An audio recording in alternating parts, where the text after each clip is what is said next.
Halo semuanya, hari ini aku Mutiara bakalan ngobrol santai dan bercerita mengenai pelatihan yang aku dapetin tadi siang, yaitu Public Speaking Tips and Trick dari 1S. Nah, Public Speaking, kenapa sih aku minat banget buat bisa Public Speaking? Karena ketika kita bisa Public Speaking yang bagus, tentunya kita bisa mempengaruhi orang lain dengan ucapan yang kita sampaikan dalam hal konteks yang positif.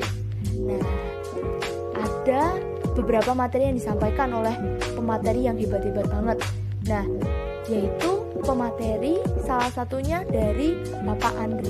Nah, Bapak Andri ini membawakan judul Berbicara Bukan Berkata. Nah, yang aku sorotin yaitu ketika kita berkata, tentunya setiap orang mampu untuk mengucapkan berbagai hal, tapi belum tentu itu ketika kita berkata itu belum tentu sistematis dan bisa mempengaruhi orang lain. Nah, sedangkan ketika kita berbicara itu bisa secara sistematis dan mampu menghujam banyak orang dan memberikan kebermanfaat bagi orang lain. Nah, di dalam public speaking ternyata ada desain, yaitu yang pertama itu adalah menetapkan tujuan. Yang kedua, adanya audiens, supaya ketika kita melakukan komunikasi itu ada feedback yang apa yang kita sampaikan kepada orang lain. Kemudian yang ketiga adalah persiapan materi. Nah, ketika kita mengucapkan sesuatu tentunya harus berdasarkan fakta, tentunya harus berdasarkan pengalaman, tentunya hal ini harus kita persiapkan dengan matang supaya apa yang ingin kita sampaikan bisa tersampaikan dengan baik oleh audiens. Kemudian yang keempat adalah penampilan. Nah, di penampilan itu sendiri tentunya kita harus memfokuskan pada kerapian, kemudian ada gestur dan lain-lain. Apa sih tujuan kita bisa public speaking? Yang pertama itu adalah memberikan informasi, kemudian memberikan motivasi pada orang lain, serta mampu mempengaruhi orang lain. Harus bisa membuat audiens itu berpikir, merasakan, dan bertindak setelah kita mengucapkan apa yang kita ucapkan pada orang lain. Kemudian ketika kita melakukan public speaking di depan banyak orang, tentunya membawakan materi yang belum pernah audiens dengar.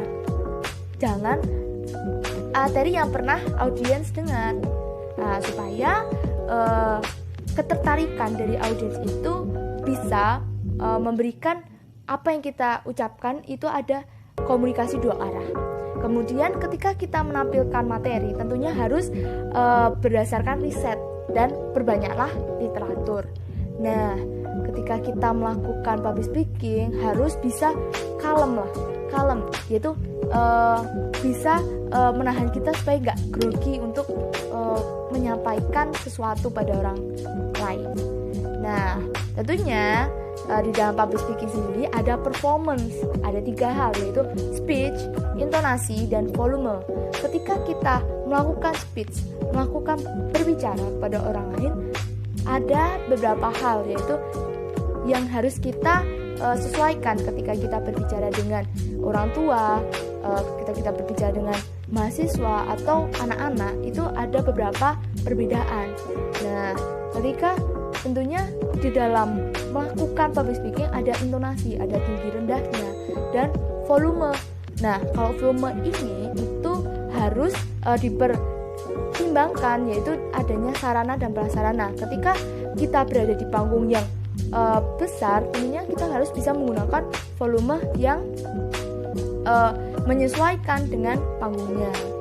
Kemudian di dalam performance itu juga tentunya adanya penampilan dan gestur, karena penampilan dan gestur itu bisa mempengaruhi minat dari audiens untuk mendengarkan apa yang kita sampaikan. Nah, kemudian tentunya di dalam public speaking sendiri harus yang bisa membuat audiens itu tertarik, yaitu opening performance-nya. Bisa seperti kita berlari-lari sebelum melakukan opening. Hal itu bisa memberikan ketertarikan